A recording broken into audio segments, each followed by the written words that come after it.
Civils daily की पूरी team की तरफ से आप सभी को नए साल की ढेर सारी शुभकामनाएं। ये साल आपके जीवन में सफलता, सौभाग्य और खुशियां लेकर आए।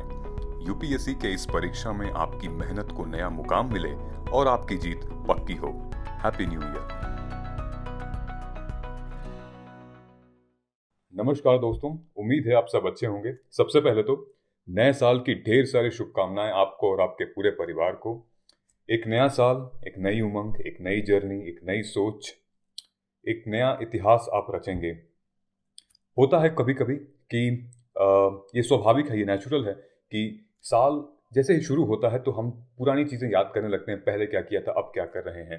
तो एक सिविल सर्विसेज के एस्पिरेंट होने के नाते आप प्लीज़ अपना टाइम जो है वो इवैल्यूएट करिए और आगे की जो जर्नी, आगे के जो 1 साल है, आगे के जो 2 साल हैं, उनका टाइम मैनेजमेंट आज से ही कर लीजिए। यानी कि न्यू ईयर रेजोल्यूशन अपना बना लीजिए और आपको उस पर फॉल्ट नहीं होना, आपको फेल नहीं होना है। ठीक है। सो पिछले साल जितनी भी गलतियां की हुई हैं उनसे सीखिए, अपनी गलती से भी और दूसरों की भी गलती से आप सीखिए। ठीक है।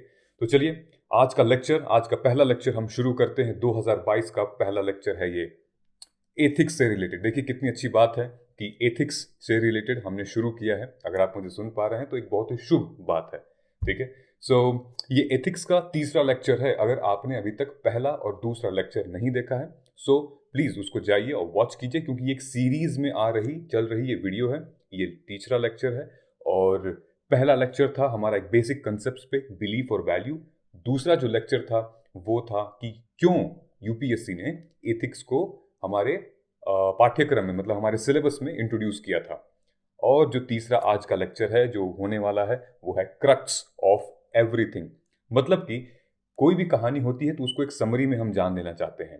ठीक है। चाहे वो GS1 हो, 2 हो, 3 हो, 4 हो, एक समरी जान, आखिर बात किस बारे में हो रही है। डिटेल में हम एक एक टॉपिक को बहुत आराम से धीरे धीरे पढ़ेंगे, हर क्लास में हम कवर करेंगे, लेकिन आज हम पूरा क्रक्स जानेंगे कि आखिर ये है क्या।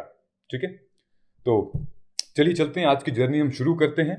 तो आज जो टॉपिक हम पढ़ेंगे, समझेंगे और प्रैक्टिकली अप्लाई करेंगे वो है crux of all the topics, important keywords and concepts. कौन कौन से? एटीट्यूड क्या होता है, aptitude, emotional intelligence, conscience, values. ठीक है। अगर आपने मेरा इससे पहले जो वीडियो था मेरा, अगर आपने देखा होगा तो उसमें मैंने साफ साफ मेंशन किया है कि कौन से ये कीवर्ड्स किस टॉपिक से आते हैं। अगर नहीं देखा तो प्लीज़ जाके देखिए। ठीक है। ऊपर मैं मेंशन कर दूंगा आपको, नीचे लिंक दे दूंगा आपको, देखिएगा। ठीक है। सो एटीट्यूड जो है जो हमारे टॉपिक 2 से है, वैल्यू टॉपिक 3 से है, एप्टीट्यूड भी 3 से है और कॉन्शियंस भी 6 से है और ये 4 से है। Okay, emotional intelligence. तो ज़रूर देखिए पुराना वीडियो, ताकि सीरीज में देखेंगे तो समझ में आएगा आपको। Okay, moving forward. तो सबसे पहले हम चलते हैं दोस्तों, ये समझते हैं कि एटीट्यूड क्या होता है। ठीक है। देखिए अगर हम लेमैन लैंग्वेज में बात करें, आम आदमी के भाषा में बात करें, तो एटीट्यूड क्या होता है? यही होता है ना कि अरे बहुत एटीट्यूड दिखा रही है, बहुत एटीट्यूड दिखा रहा है। ठीक है। मतलब कि लेमैन लैंग्वेज में ये बदतमीजी कहते हैं इसको। ठीक है, कि बदतमीज हो गए हो बहुत, एटीट्यूड। लेकिन इसका असल में ये मतलब नहीं है। ठीक है। एटीट्यूड का बहुत सरल सिंपल मतलब ये है, एक तरीके से आप ले लीजिए रुझान, योर इंटरेस्ट। ठीक है। मतलब कि किसी भी व्यक्ति, वस्तु या विशेष, किसी भी ऑब्जेक्ट, पर्सन या फिर किसी प्लेस के लिए आपको एक पॉजिटिव एटीट्यूड, एक सकारात्मक भाव आ रहा है ना, जो अंदर से आता है एकदम खुल के कि अरे यार ये तो चीज़ है, मतलब मज़ा आ गया इसको देख के, ये होती है पॉजिटिव एटीट्यूड। और ऐसे ही किसी भी चीज़ को देख के अगर आपको गलत भावना आती है, अगर आपका मन नहीं करता है, तो वो होती है नेगेटिव एटीट्यूड। ठीक है। ये नहीं होता है कि अगर कोई आपसे बात नहीं करना चाहता है तो एटीट्यूड दिखा रहे हो क्या बे, ऐसे नहीं होता है ना। सो किसी भी व्यक्ति, वस्तु को, ऑब्जेक्ट, पर्सन की तरफ एक पॉजिटिव रुझान कुछ भी हो सकता है। जैसे आप कलर ले लीजिए। ठीक है। मुझे ब्लू बहुत पसंद है, मुझे ये मजेंटा बहुत पसंद है जिसका मैंने स्वेटर पहना है आज। ठीक है। तो एक पॉजिटिव वाइब्स आती हैं मुझे इसमें, लेकिन वहीं कई लोगों को येलो बहुत पसंद है, कई लोगों को हरा बहुत पसंद है। तो एक पॉजिटिव एटीट्यूड है उस कलर के प्रति। ठीक है। फॉर एग्जाम्पल आप में से कई लोग होंगे जो बहुत सारी सब्जियां नहीं खाते होंगे, हरी सब्जी, टिंडे, करेली, भिंडी, ये सब नहीं खाते होंगे आप, लेकिन कुछ लोग हैं वो खाते होंगे। उनको वो सब्जियां देख के एक पॉजिटिव एटीट्यूड आता है कि हाँ ये खा लूंगा तो मेरी सेहत अच्छी हो जाएगी। कुछ लोग समझते होंगे कि ये खाऊंगा तो मतलब मज़ा नहीं आएगा, सेहत अच्छी नहीं होगी, मतलब दूर भागना चाहते हैं इससे। ठीक है, तो एक पॉजिटिव एटीट्यूड है, एक नेगेटिव एटीट्यूड है। तो आप ये समझिए कि यूपीएससी के लैंग्वेज में, एक एथिक्स के लैंग्वेज में, एटीट्यूड को हम रुझान से लेते हैं, इंटरेस्ट थोड़ा सा लेते हैं। ठीक है, हमारा एटीट्यूड क्या है, हमारा क्या है रुझान उस मामले में। ठीक है, सो अगर हम समझें छोटे से एग्जाम्पल के साथ, तो यहाँ पे मेंशन किया हुआ है मैंने, इसीलिए ग्राफ बनाया है। जो आपका एटीट्यूड है कई सारी चीज़ों से बनता है। ठीक है, social media, friends, past experiences, coach, teacher, family, pairs, किसी भी चीज़ से एटीट्यूड बन जाता है। ठीक है, ये ऐसा प्रोसेस है कि लाइफ टाइम ये चेंज होते रहता है। हम कुछ चीज़ें सीखते रहते हैं, कुछ समझते रहते हैं, तो ये हमेशा चेंज होता रहता है। आज आपका किसी चीज़ के प्रति एटीट्यूड नेगेटिव है तो कल पॉजिटिव हो सकता है, कल पॉजिटिव है तो उसके बाद नेगेटिव हो सकता है। राइट, सो एटीट्यूड जो है वो हमेशा चेंज होता रहता है, जैसे जैसे आपकी नॉलेज बढ़ती है या जैसे जैसे आपको चीज़ों के बारे में पता होता है। ठीक है, तो ये एक सिंपल डेफिनेशन होती है एटीट्यूड की। और यहाँ पे एक क्वेश्चन था जो कि यूपीएससी में पूछा भी गया था कि it is your attitude not aptitude that determines your altitude. Do you agree with the statement? अगर आप अग्री करते हैं तो प्लीज आप वीडियो पॉज करिए और कमेंट करके बताइएगा। अगर नहीं समझ में आ रहा है तो वीडियो चलने दीजिए और मैं आपको अभी एक्सप्लेन करता हूं। ठीक है, सो बेसिकली सिविल सर्विसेज में इसका ये टॉपिक क्यों आया था? देखिए, ये सारी बातें तो ठीक हैं, रंग और सब्जी ये तो हम कर रहे हैं, लेकिन अगर आपका एटीट्यूड, अगर आप सिविल सर्वेंट हैं, ठीक है, अगर आप पब्लिक सर्विस में, अगर आप आईएएस बन गए, आईपीएस बन गए, लेकिन आपका एटीट्यूड किसी समुदाय को लेके, किसी व्यक्ति विशेष को लेके, किसी बुक किताब को लेके, किसी धर्म को लेके बायस्ड है, नेगेटिव है, तो दिक्कत है। ठीक है, अगर आप सिविल सर्वेंट बन गए हैं और आप किसी एक धर्म पे बायस हैं तो दिक्कत है। तो आप जो काम करेंगे वो उस धर्म के पक्ष में होगा और बाकी धर्मों के विपक्ष में होगा। तो ये एटीट्यूड गलत है, ये एक नेगेटिव एटीट्यूड है, नेगेटिव रुझान है। ठीक है, ये कोई चुटकियों से नहीं आ जाता है, ये धीरे धीरे आता है। फॉर एग्जाम्पल, आप बचपन से उस समाज में पले बड़े आ रहे हैं जहाँ पे जो अपर कास्ट है, ठीक है, अपर कास्ट को लोग बहुत कहते हैं कि बहुत अत्याचार किए हैं। ठीक है, तो आपके मन में, अगर आप रिजर्वेशन कैटेगरी से हैं, तो आपके मन में हमेशा से नेचुरली वो इनबिल्ट हो जाएगा आपके दिमाग में। तो जब आप धीरे धीरे इस ख्याल के साथ, इस सोच के साथ, इस एटीट्यूड के साथ जब आप बड़े होंगे कि जो अपर कास्ट हैं उन लोगों ने हमेशा कोई ना कोई एक्सप्लॉइट किया है, हमें आज भी एक्सप्लॉइट करते हैं, तो जब आप सिविल सर्वेंट बन जाएंगे या जब आपके पास पावर आ जाएगी, तो इनबिल्ट अपने आप आपको अपने समुदाय के लिए एक बायसनेस हो जाएगी। ठीक है, और खासकर कि जिन समुदाय के अगेंस्ट आपको बायसनेस नहीं हो रही है, उनके खिलाफ आप एक नेगेटिव ओपिनियन बना लोगे। तो इन्हीं चीजों से बचने के लिए इस कॉन्सेप्ट को इंट्रोड्यूस किया गया है एथिक्स में। ठीक है, बेसिकली ये जानने चाहते हैं कि सोशल एटीट्यूड आपका कैसा है। ठीक है, सामाजिक जो आपका एटीट्यूड है, प्रवृत्ति, अभिव्यक्ति कहते हैं इसको हिंदी में शायद, ये सामाजिक एटीट्यूड आपका कैसा है। ठीक है, मतलब कि अगर किसी भी धर्म को लेके, जैसे मैंने बताया, किसी कलर को लेके, रेस को लेके, ठीक है, अगर आप बहुत गोरे हैं, बचपन से आपको लोग कहते आए हैं कि बेटा तुम बहुत सुंदर हो, तुम्हारी बनावट बहुत अच्छी है, बहुत खूबसूरत हो तुम, ठीक है, तो आपका एक एटीट्यूड बनने लगेगा कि हाँ, गोरे लोग या फिर जिनका फेस कटिंग अच्छी होती है वही लोग अच्छे होते हैं। ठीक है, जो सांवले काले होते हैं वो लोग अच्छे नहीं होते हैं। ठीक है, रंग भेद का मामला यहाँ आ गया। आपको अंदाज़ा भी नहीं लगेगा और आप कुछ ऐसे फैसले ले लेंगे जहाँ पे आप बायस हो जाएंगे उन लोगों के साथ जिनका रंग भेद है, जिनका काला है, जो सांवले हैं। ठीक है, तो इन चीज़ों से बचने के लिए यूपीएससी ने इस टॉपिक को इंट्रोड्यूस किया है। आई होप आपको ये समझ में आ गया होगा। ठीक है। सो ये है एटीट्यूड, ये है पॉजिटिव एटीट्यूड, किसी चीज को करने में एक एक एक रुझान। ठीक है। सो यहां पे बताया है, जो एडिसन साहब थे उनका एक कोट है कि genius is 1% inspiration and 99% perspiration, मतलब मेहनत, मतलब रुझान, मतलब एटीट्यूड। ठीक है, मतलब पसीना यहाँ पे। ठीक है, जब आपका मन है, तन है, धन किसी एक चीज में लगा हुआ है, वही तो होता है एक पॉजिटिव एटीट्यूड। ठीक है। तो ये मैंने कोट किस लिए लिखा है? कोट इसलिए लिखा है कि जब भी आप एथिक्स का पेपर लिखेंगे, ठीक है, कोट, केस स्टडीज, ये सारी चीजें बहुत इंपॉर्टेंट हैं, ये मेंशन करना। ठीक है, एड ऑन मार्क्स मिलते हैं, 1-2 मार्क्स आपको, 1 मार्क्स एक्स्ट्रा मिल जाते हैं इस पे। ठीक है, जैसा अब ऐसा नहीं कि आप एटीट्यूड है लिखा और आप इमोशनल इंटेलिजेंस का पंच मार रहे हैं, काम ही नहीं करेगा, उल्टा मार्क्स और कट जाएंगे। ठीक है। So for instance, positive attitude towards hard work and perseverance are extremely important, extremely important. ठीक है। सो नेक्स्ट हम चलते हैं। आई होप आपको ये चीजें समझ में आ गई होंगी। इसी चीज का, क्योंकि जो एटीट्यूड है हमारा, ये बिल्कुल पैरेलल चलता है एप्टीट्यूड के। ठीक है। फॉर एग्जाम्पल, मैं एटीट्यूड का आपको एग्जाम्पल दे रहा हूं। अगर आपकी पोस्टिंग हो गई राजस्थान में, ठीक है, राजस्थान के किसी एक डिस्ट्रिक्ट में हो गई जहां पे पेट्रियार्की है, जहां पे फ्यूडल सिस्टम है, ठीक, वहां पे फीमेल फर्टिसाइड बहुत हो रहे हैं। जो बच्चे गर्भवती माँ होती हैं, अगर उनको पता चलता है कि लड़कियां हैं, तो उनके घर वाले आके वो उनकी हत्या करा देते हैं।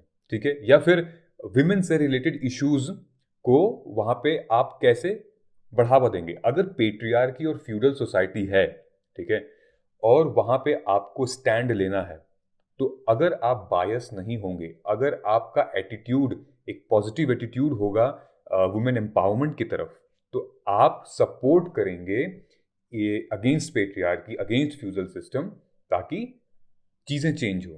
ठीक है, एक पॉजिटिव एटीट्यूड हो।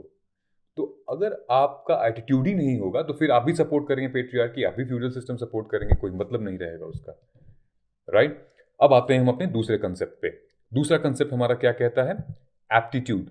सो एप्टीट्यूड इज, सिंपल भाषा में आपको बताता हूं मैं, क्योंकि इन सब की हम डिटेल में आगे पढ़ेंगे। एक एक टॉपिक को मैं उठाऊंगा और एक एक टॉपिक से रिलेटेड एक एक वीडियो बनेगा।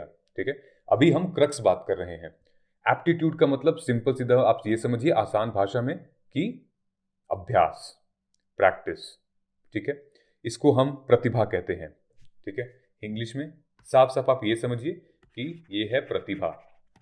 Okay. So aptitude without attitude is blind and attitude without aptitude is lame. ठीक है, सिंपल सीधा एक एग्जांपल मैं आपको बताता हूं। आप ले लीजिए जो नीरज चोपड़ा हैं। ठीक है, नीरज चोपड़ा कौन है? जिन्होंने गोल्ड दिलाया है हमारे भारत को इस साल। ठीक है, नीरज चोपड़ा जैवलिन थ्रो करते हैं। ठीक है, जैवलिन में उन्होंने गोल्ड पाया है। तो क्या आप कह सकते हैं कि अगर नीरज चोपड़ा प्रैक्टिस नहीं करते, ठीक है, प्रैक्टिस, जैवलिन थ्रो तो करने आता उनको, अगर वो प्रैक्टिस नहीं करते तो क्या वो गोल्ड मेडल जीत पाते? ठीक है, प्रैक्टिस से मतलब ये है उनका रुझान, बार बार प्रैक्टिस करना, उनका रुझान मतलब एटीट्यूड, उनका एटीट्यूड गेम की तरफ बहुत पॉजिटिव था, सकारात्मक था।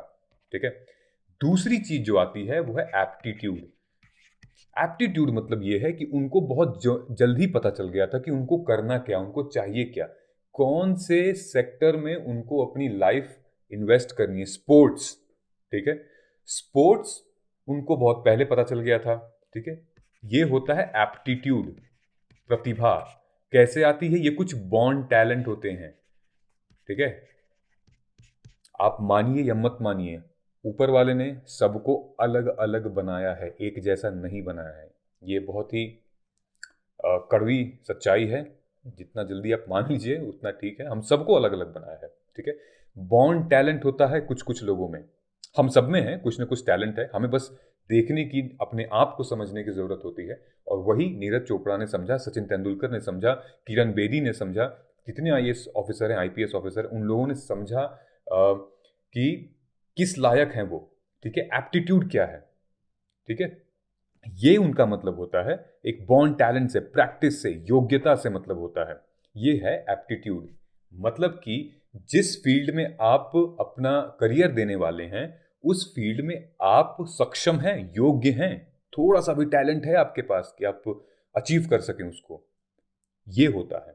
ठीक है, फॉर एग्जाम्पल जैसे हमारा सीसेट है, ठीक है, सीसेट क्या है? Civil services aptitude test. जैसे मैट होता है, कैट होता है, अमेरिका में सैट होता है, ठीक है, ये क्या है? ये सारे एप्टीट्यूड टेस्ट हैं। मतलब कि किसी एक चीज के लिए, किसी एक एग्जाम के लिए, किसी एक करियर के लिए आप अपना जिंदगी दांव पे लगा रहे हैं, तो उसके लिए सरकार या फिर वो एजेंसी चाहेगी ना, देखना तो चाहेगी कि भाई एप्टीट्यूड है कि नहीं, आखिर जरा सा भी इसके में टैलेंट है, जरा सा भी इसके में योग्यता है कि नहीं। ठीक है, तो बेसिकली ये मामला होता है एप्टीट्यूड का। ठीक है, समझ में आ गया हो तो एक बार लाइक कर देना, कमेंट कर देना कि सर समझ में आ गया है, नहीं आया है तो भी बताना, ताकि हम और किसी दूसरे एग्जाम्पल के साथ हम समझेंगे चीजें। ओके, नाउ तीसरा जो हमारा टॉपिक आता है वो है इमोशनल इंटेलिजेंस। ये टॉपिक सेंसिटिव है, सीरियस है, ठीक है, और बहुत लोग कंफ्यूज हो जाते हैं। हालांकि कंफ्यूज होने की कोई बात नहीं है इसमें, ऐसा कुछ नहीं है। सबसे पहले हम ये समझ लेते हैं कि इंटेलिजेंस क्या होता है, ठीक है, उसके बाद हम समझेंगे कि ईआई क्या होता है। ठीक है, देखिए इंटेलिजेंस सिंपल सी भाषा में, हिंदी की भाषा में हम बोलेंगे समझदारी। ठीक है, सो किसी भी सिचुएशन को कैसे भी हैंडल कर सकते हैं, वो होती है इंटेलेक्चुअल लेवल, समझदारी। ठीक है, नॉर्मली जो हमारा आईक्यू लेवल होता है वो होता है 90 से 110 नॉर्मली। ठीक है, मतलब कि ऑन एन एवरेज आपके एवरेज लोग जो हैं, लगभग आपके कम्युनिटी के, आपके समुदाय के लगभग 50 से 60% लोगों की आईक्यू 90 से 110 होती है, सामान्य। ठीक है, आप एवरेज हैं, ठीक है, नो डाउट, उसमें कोई शर्माने या कोई घबराने वाली बात नहीं है, एवरेज है, इतनी समझदार हैं आप। ठीक है, तो इंटेलिजेंस का मतलब होता है, मैं पहले इंटेलिजेंस समझा रहा हूं आपको, इंटेलिजेंस का मतलब समझदारी, और समझदारी यही होती है कि किसी भी परिस्थिति में आपका दिमाग चल रहा हो और आप तुरंत उस पर एक्शन ले रहे हो। ठीक है, ये होती है टफ से टफ सिचुएशन में आपका दिमाग तुरंत चल रहा हो, एक्शन ले लेते हैं। कुछ बच्चे होते हैं, कुछ लोग होते हैं जिनका आईक्यू होता है कितना, 30, 40, 45। ये लोग जो मेंटली डिसेबल्ड होते हैं, जो मानसिक रूप से स्वस्थ नहीं होते, ये वो लोग होते हैं। ठीक है, और कुछ तो होते हैं जो मंद बुद्धि जिसको आप कहते हैं। ठीक है, 70-80 के आईक्यू या फिर 40-50, सब कुछ ठीक होते हुए भी मंद बुद्धि हैं, कुछ समझ में नहीं आता है। ठीक है, तो एक वो एग्जाम्पल है, ये होता है इंटेलिजेंस। ठीक है, अब हम बात करेंगे इमोशनल इंटेलिजेंस की। इमोशनल इंटेलिजेंस होता है भावनात्मक बुद्धिमत्ता।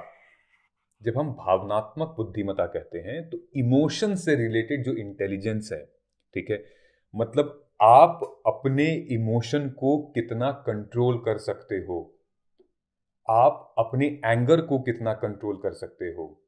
ठीक है, आप अगर आपको कोई अनावश्यक बिना वजह कोई गाली दे रहा हो, तो आप अपने इमोशंस को कैसे कंट्रोल कर रहे हो? आप बस यही कह सकते हो कि तू गाली दे, मैं तेरे को बाद में देख लूंगा, तू गाली दे, तू मार मुझे, मैं तेरे को बाद में देख लूंगा। आप तुरंत रिएक्ट नहीं कर रहे हो। ठीक है, अपने इमोशंस को, अपने फैसलों को, अपने भावनाओं को जो कंट्रोल कर सकता है, जिसके पास इतनी क्षमता है, जो रेजिस्ट कर सकता है, वो इमोशनल इंटेलिजेंस के कैटेगरी में आता है, उसके पास ईआई लेवल ज्यादा है। ठीक है, ये तो एक एस्पेक्ट हो गया। दूसरा एस्पेक्ट इमोशनल इंटेलिजेंस का ये होता है दोस्तों कि आप दूसरों के इमोशंस को, दूसरों के भाव को कितना समझ रहे हो, ये भी एक बहुत बड़ा एंगल है। ठीक है, जो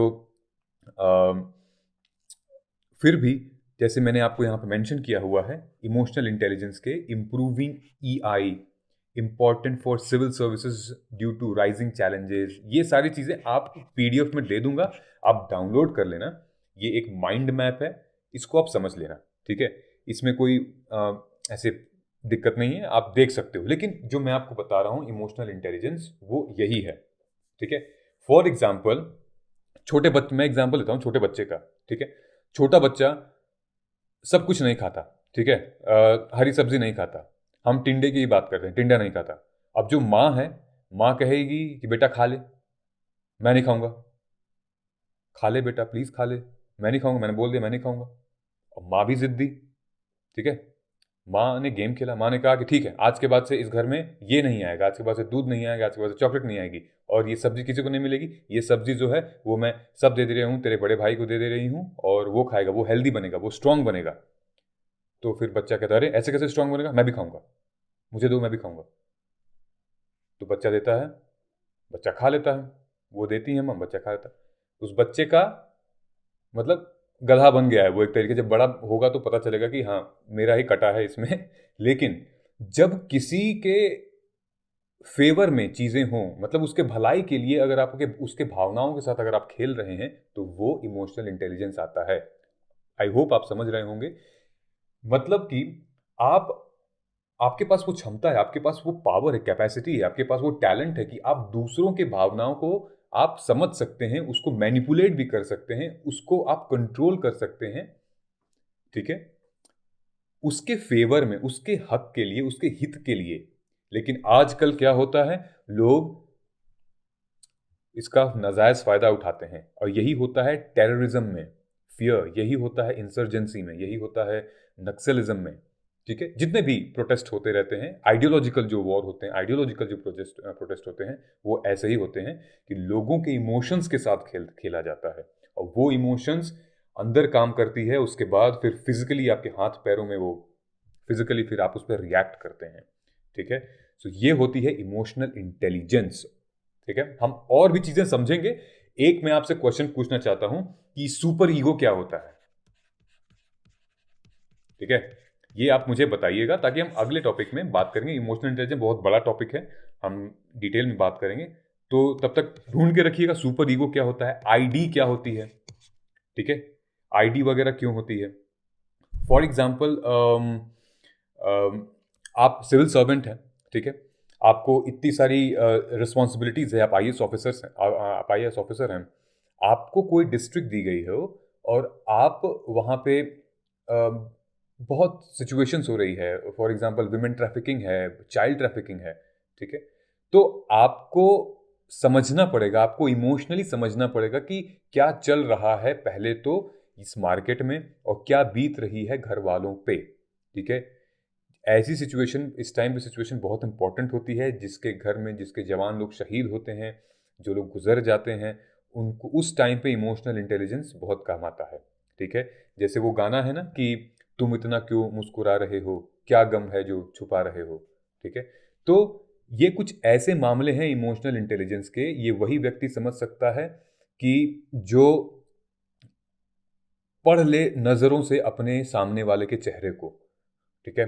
इतनी पाखी नज़र है, इतनी तेज नज़र है, इतना अच्छा इमोशनल इंटेलिजेंस है कि पढ़ ले वो हंस रहा है या फिर बनावटी हंसी हंस रहा है, हंस तो रहा है लेकिन अंदर क्या चल रहा है वो भी, ठीक है। शायर लोग होते हैं ना, इमोशनल इंटेलिजेंस बहुत अच्छा होता है उनका, तुरंत समझ जाते हैं, वहीं पे इरशाद शेर हो जाता है, ठीक। आगे चलते हैं।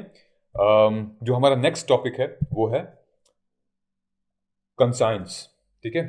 सो कंसाइंस हमारा एक ऐसा टॉपिक है जिसको हम कहते हैं अंतरात्मा, ठीक है। अंतरात्मा मतलब कि आप यूं समझे कि अंदर की आवाज, आपके खुद की आवाज, एक अंदर की आवाज आती है, ठीक है। इसको हम समझते हैं इस फॉर्म में। गांधी जी का एक कोट था, मैंने फिर से लिखा है, the human voice can never reach the distance that is covered by the still small voice of conscience, ठीक है। क्या होता है कॉन्शियंस, कोट्स क्या क्या हैं, क्राइसिस ऑफ कॉन्शियंस क्या होता है, ये सब आप पीडीएफ डाउनलोड करके पढ़ लीजिएगा, अच्छा कंटेंट है। लेकिन फिलहाल मेरी बात सुनिए। यहाँ पे कॉन्शियंस जो होता है वो अंतरात्मा होती है, अपने मन की आवाज। यहाँ जो क्राइसिस ऑफ कॉन्शियंस लिखा है ना, वो हम सबके साथ होता है। हम उलझे रहते हैं दो तीन बातों में, करें ना करें, हमारा फैसला गलत है या सही है। बहुत ज़्यादा जब इंटेंस सिचुएशन आ जाती है ना कि अब हम क्या करना चाहिए, अब हम क्यों करना चाहिए, तो जो एक अंदर से आवाज़ आती है कि नहीं, रुको, तुम्हें ये करना चाहिए, ये फैसला गलत है, ये फैसला सही है, ठीक है। बहुत सारे मामलों में मैंने हमेशा एक एग्जांपल मैं देता हूं कि अगर आप किसी दुकान पे गए हो, शॉप पे गए हो, अगर आप 1,000 रुपए का सामान लिए हो, ठीक है, आप दुकानदार को 2,000 के नोट दिए, आपका बिल हुआ 1,000 रुपए, ठीक है। कायदे से आपको 1,000 रुपए वापस करना चाहिए, वो दुकानदार करेगा। दुकानदार ने गलती से आपको 1350 रुपये 1350 रुपीज 350 रुपये एक्स्ट्रा दे दिया और उसको पता नहीं, आपको पता ही है। तो क्या होता है ना कि कुछ लोग होते हैं जो कि पैसे लेके तो घर आ जाएंगे, ठीक है, फिर उनके मन में खलबली मचती रहेगी, अरे यार मतलब गलत हुआ, कैसे हुआ ये, मतलब मुझे जाके बोल देना चाहिए, नहीं नहीं रुको रुको, तुम्हें जाके नहीं बोलना चाहिए, नहीं मुझे जाके बोल देना चाहिए। तो कुछ ऐसे कॉन्फ्लिक्ट्स होते हैं, इनर कॉन्फ्लिक्ट्स, ठीक है। तो अंतरात्मा से जो आवाज आती है, नहीं यार ये गलत है, ये एथिकली गलत है, अपने उसूलों के खिलाफ, अपने वैल्यूज के खिलाफ है, मैं अभी जाऊंगा 350 रुपये उसका अभी दे दूंगा। ये होती है अंतरात्मा की आवाज, आपकी आवाज, अंदर की आवाज, एक बार जो आती है किसी भी बहुत विवादास्पद सिचुएशन में, बहुत इंटेंस सिचुएशन में, ठीक है। इनफैक्ट ऐसा लोग कहते हैं, जितने बड़े से बड़े, जितने महान से महान व्यक्ति हैं ना, जो बड़ी बड़ी फिलॉसफी का, बड़े बड़े जजमेंट्स का निर्माण दिए हैं, वो भी, उनके लिए भी ये कहना है कि अगर इतना बड़ा स्टेटमेंट, इतने बड़े लोग हैं, इतनी बड़ी फिलॉसफी है, इतना बड़ा काम किए हैं, अगर वो खुद अपने काम से, अपने फिलॉसफी से सेटिस्फाइड नहीं है, उनका अगर उनकी अंतरात्मा उसको पुष्टि नहीं की है, जस्टिफाई नहीं की है, तो वो सारी चीजें गलत हैं, ठीक है। तो अगर गांधी जी सत्याग्रह, सॉल्ट लॉ और नॉन कॉपरेशन मूवमेंट, डांडी मार्च, ये सारी चीजें अगर उनके अंतरात्मा से होकर नहीं आई होगी तो वो गलत थी सारी चीजें। एक कहने का मतलब ये था। इसीलिए गांधी जी का ये कोट बहुत इंपॉर्टेंट है, क्योंकि उनके अंतरात्मा से, अंदर से आवाज आई थी कि लड़ो, आजादी के लिए लड़ो, तुम जीतोगे, तुम्हारी जीत होगी, ठीक है। तो ये होता है कुछ। और क्राइसिस ऑफ कॉन्शियस क्या होता है? क्राइसिस ऑफ कॉन्शियस वही होगा कि हम कॉन्फ्लिक्ट है, इनर कॉन्फ्लिक्ट होता है अंदर। आज प्यार हुआ, 1 घंटे बाद लड़ाई हो गई, 2 घंटे बाद आप उसको फोन पे गालियां दे रहे हो, फिर 1 दिन बाद फिर कह रहे हो यार फिर मिलने का मन करता है तुमसे यार। क्या है ये? इनर कॉन्फ्लिक्ट है, आप समझ नहीं पा रहे हो, एक तरफ हो ही नहीं, ठीक है। तो यही होता है। फिर एक अंदर से आवाज आती है कि दोस्त, तुम्हारे लिए वो नहीं बनी है, या तुम्हारे लिए वो नहीं बना है, छोड़ दो। फिर भी आप लगे रहते हो उसमें, ठीक है। पांचवा है वैल्यूज। देखिए वैल्यूज मैंने ऑलरेडी कवर कर दिया है, तो I would request you guys please go and watch this video. ये मैंने ऑलरेडी प्लेलिस्ट में है, इसीलिए मैंने इसका थंबनेल यहाँ लगाया है, आप प्लीज जाके वॉच कीजिएगा वैल्यू क्या होता है, ठीक है। और ये पूरा मैंने कंटेंट भी यहाँ पे मेंशन कर दिया है वैल्यू का, ठीक है। बेसिकली एक आसान भाषा में आपको बता दूं, वैल्यू एक वो नैतिक आदर्श होते हैं, एक मूल्य होती है, ठीक है, जिसके लिए आप सैक्रिफाइस करते हो। कुछ भी हो सकता है वो मूल्य, वो नैतिक आदर्श जिसके लिए आप सैक्रिफाइस करते हो, ठीक है, त्याग करते हो। पंक्चुअलिटी हो गई, ठीक है, आपने अपना खाना छोड़ दिया, लेकिन आप जिस टाइम पे आपको बोला गया था आप वहां गए थे, ये होती है वैल्यूज, ठीक है। सर कटा सकते हैं मगर सर, कमेंट करके बताइए आगे क्या होगा, ये होती है वैल्यूज, ठीक है। मूछ, किसी किसी की मूछ बहुत, कि हाँ मतलब ये वैल्यू है, ये मेरी एक नैतिक आदर्श है, मूछे ही होनी चाहिए, मूछे से गोल गोल घूमनी चाहिए, ठीक है। मूछ कटवा देंगे, नाक कटवा देंगे, ऐसा सुना होगा आपने, राइट। टॉलरेंस, ये सारी चीजें एक वैल्यू है, बहुत बड़ी वैल्यू है, ठीक है। हम कुछ लोगों को फॉलो क्यों करते हैं? फॉर एग्जाम्पल इलॉन मस्क हो गए, ठीक है, आजकल बहुत लोग फॉलो कर रहे हैं उनको। बिल गेट्स हो गए, स्टीव जॉब्स हो गए, विल स्मिथ हो गए, यहाँ पे एपीजे अब्दुल कलाम सर हो गए। क्यों लोग फॉलो करते हैं इनको? क्योंकि इनके नैतिक आदर्श ऐसे हैं, ताकि इनको इंसान से महान बनाते हैं, ठीक है। देश भर के वीडियोस हैं, देश भर के लेक्चर्स हैं, देश भर की फिलोसफीज हैं इनके वैल्यूज के ऊपर, ठीक है। ऑनेस्टी, ठीक है, प्रोबिटी, बहुत सारे ऐसे वैल्यूज हैं जो हम आगे पढ़ेंगे कॉन्सेप्ट में पूरा क्या होती हैं, फिर हम देखेंगे, ओके। सो ये था एक क्रक्स दोस्तों हमारे पूरे एथिक्स के पेपर का, GS4 का, ठीक है। अब हम जो अगला वीडियो बनाएंगे वो टॉपिक के हिसाब से बनाएंगे कि क्या होता है, ये टर्म क्या होता है, ठीक है। उम्मीद है आप सबको समझ में आया होगा। पूछे गए क्वेश्चंस का प्लीज कमेंट करके बताइए, ताकि ये सीरीज कैसी लग रही है, और थोड़ा सा भी ज्ञान मिल रहा हो दोस्तों तो प्लीज सब्सक्राइब करिए, और please hit the bell icon so that every time you get the notification and you can watch it, ठीक है। तो मिलते हैं अगले सैटरडे को एथिक्स 04 सीरीज के साथ। तब तक के लिए आप अपना ध्यान रखें और फिर से नए साल की ढेर सारी शुभकामनाएं आपको और आपके पूरे परिवार को। जय Hind. Subscribe to our YouTube channel and press the bell icon on the YouTube app and never miss another update from Civil's Daily.